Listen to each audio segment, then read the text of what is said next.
Today I've got a little video about electricity for you. So electricity is something that's really difficult to try and teach digitally. There are simulations, but the lab is so helpful for having the equipment and being able to understand and put a picture together of what is happening when we're looking at electricity, current, voltage, different circuits, resistance, etc. So all I'm going to do is go through some of the basics to make sure that you've got that, because electricity, everyone seems to think it's a hard topic. As long as you grasp the concepts, the foundation, the basics of how circuits are made and the rules that happen within the circuit, then there's no reason it can hold you back. So we're going to go through the foundation, make sure you've got that secure, and then we can look at some harder topics later in the term. So watch the video, pause it when I ask you to, and have a go at some of the challenges. Electricity is the flow of charged particles through a circuit. So in this diagram you can see that the charged particles, electrons, are moving through a wire through the circuit. Now they are pushed through the circuit by the battery. In this one we have a voltage of 2 volts. If we increase that to 4 volts, we have a greater push of those electrons. So far we should know that voltage is the driving force, it is the push of those electrons, and then electricity is when electrons, charged particles, flow through a circuit, and current is that process, the electrons actually flowing through the circuit. We measure that rate, that is the current. Okay, so we're going to use our idea of our key components there to the electricity topic basically, and then our circuit diagrams and our component symbols. I'm going to combine them all into one. So what I'm going to do is I'm going to hold up 4 pictures. As soon as I hold up each picture, I want you to pause the video. I want you to be able to name the component, and I want you to be able to give me the function of the component. So this should be a simple enough task. Might need a bit of revision, but you should be fine with it. Okay, circuit number 1. Pause the video now. So these are our components. We have the cell, the wire, and the voltmeter. So the cell gives the push, that's like similar to a battery, it's just a smaller version, gives the push, that driving force of voltage around the circuit. We have the wires where electrons flow through. Then we have the voltmeter, which is measuring that push. It measures the voltage. Number 2. Pause the video now. Okay, so we have here the cell again. Gives the driving force, that push. We have the wires where the electrons flow through. Here we have an open switch. So an open switch actually breaks the circuit and stops electrons flowing through. And then here we have a bulb. The bulb lights up and uses voltage. Okay, number 3. Pause the video now.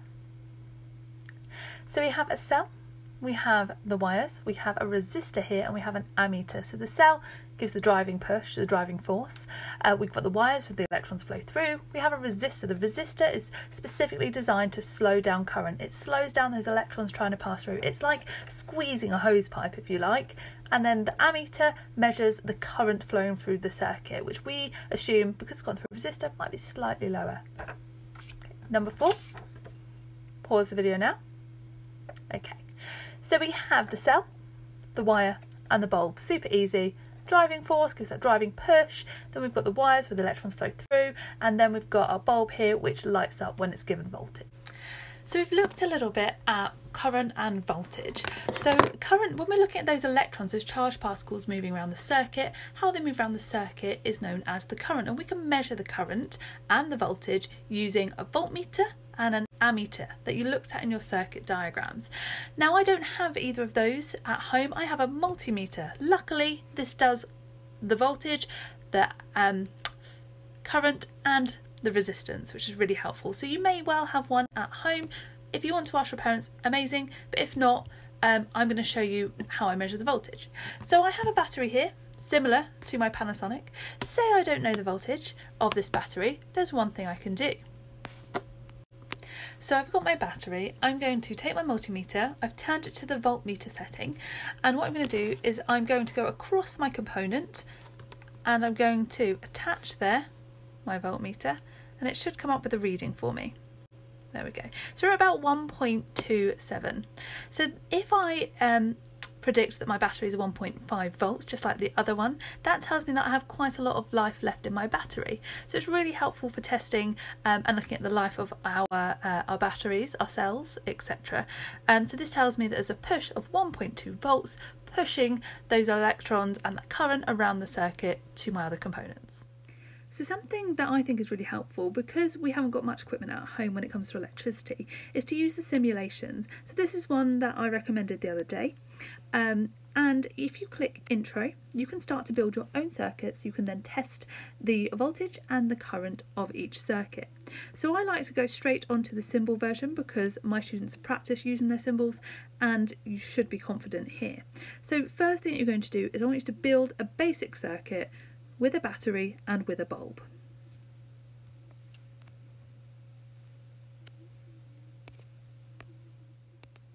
So once you've built your circuit here, you should be able to see the electrons flowing through the circuit. If you want to click the physical components, you can see that because the electrons are flowing through, the bulb is lit. This is what we should see in the lab. So I'm going to click back to my circuit symbols. Now at this point here you can test several things. You can have a look at what impact a switch has, if it's open or closed. We know that breaking the circuit should stop the flow of electrons, and so I would expect if the switch is open, the bulb will go out. If I put in a closed switch, it will continue as normal. Have a little play about at this point so that you're confident with the simulation.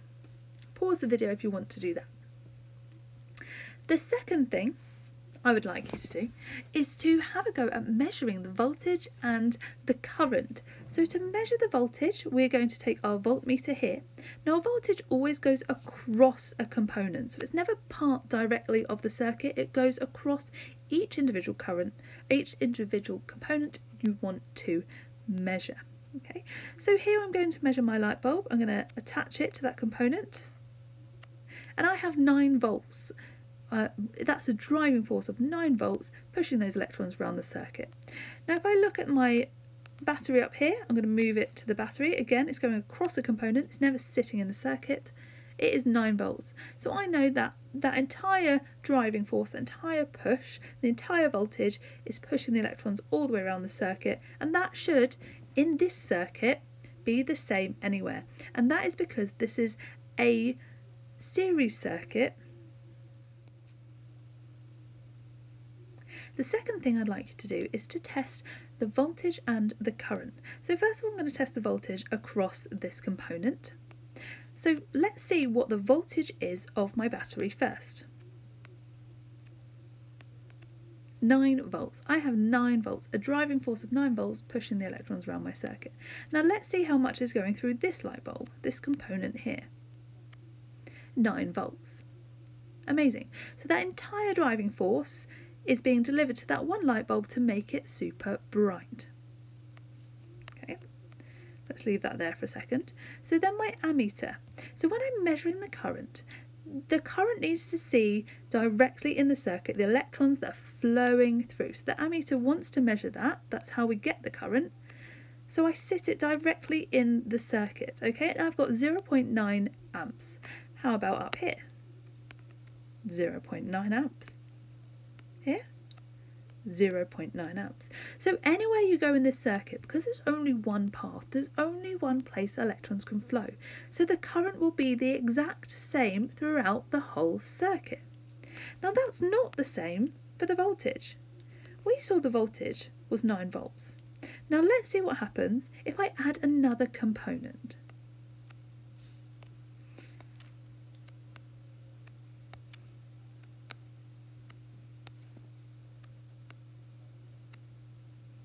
So my electrons are flowing through the circuit again now. Let's see what the voltage was. Across my battery, the voltage should still be the same because I've not changed my battery. It is 9 volts. Amazing. What about this first bulb? Oh, it's gone down. It's gone to 4.5 volts. And this one? 4.5. From the simulation we've just looked at, we've seen that the voltage can change. Now when we're looking at circuits, we'll see 2 different types of circuits. We'll see circuits called series circuits and circuits called parallel circuits. So we need to be confident drawing these, identifying them, and looking at what is different within each circuit. So let's start off with the same idea that we just used a minute ago on the simulation. We have our cell, and then we have our bulb. Now we notice the first thing is that the current was the same all the way around. The electrons can only travel through this one path. They travel that one way around the circuit, that's it, no other change. So we would here, first of all, say that current is the same throughout the entire circuit. Okay, it doesn't change. That current cannot change. It's got nowhere else to go. The electrons can't go anywhere. They continue in a constant flow through the circuit.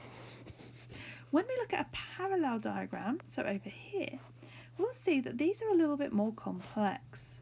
So here we'll have our basic unit, but it has another part of the circuit in parallel. So it's got another bulb in parallel. So this, if you like, represents, for example, my kitchen and my dining room lights. They're all within the same room. I have two switches, but they're on the same circuit. So if one blows, the other will. So here I have my cell and then my two bulbs. Now the electrons do something different in a parallel circuit. The electrons are pushed and they can either travel this way through the circuit, or some, if they choose, can go this way. Okay? So not all the electrons have to flow through the exact same branch. So they can go this way and back, or down and back. It's completely up to them, really. So this flow of electrons, we would say the current is therefore shared across each path. So if I've got two paths, the current will usually be halved. If I've got three paths, it will be divided by 3, but it all depends on where the most resistance is and the path available. So that's our current. Now what about our voltage? We looked a little bit at our voltage. So over here in my series circuit, I noticed that there was 9 volts from the battery. So 9 volts of a push. Each electron was given 9 volts push round the circuit. That's our driving force. Now the electrons flowing in my series circuit could deliver the full 9 volts to this bulb, and the bulb was lit. We could see that from the image. But what happens if I take that circuit and I add another bulb? Well, I still have the same battery source, so I still got a 9 volt push, 9 volt driving force. But the electrons, again, still travel the same way. They've got nowhere else to go. The electrons now have to pass through 2 bulbs, and they want both bulbs lit. They have to pass through the wires. Both bulbs have to light because the circuit is complete. So each bulb will only get 4.5 volts. So the bulbs will still be lit, but they will be half as bright. So we say here that the voltage is shared between the components. Now here there's 2 components, so it is halved. Now what happens in a parallel circuit? Well, if I've got my parallel circuit here, just like the one above, what will happen is, say I've got the same battery source, my 9 volts. The electrons that travel through this branch here, they only pass through this one bulb. Now all those electrons, because they're only passing through that one bulb, can deliver the full 9 volts to that bulb, because then they're just going back to the battery. The electrons that don't travel down that path and come this way also have the same situation. They're only passing through one bulb, then they're going back to the battery. So they can deliver the full 9 volts as well. So here we would say that voltage is the same. So in each path where the component is, voltage there will be the same. So to be able to move on to looking at resistance and more complex bits in electricity, you need to understand your circuit symbols, how to draw your diagrams, and then measuring your current, your voltage, and the differences between a series and a parallel diagram. So that's a really good thing and a really good point to stop and recap.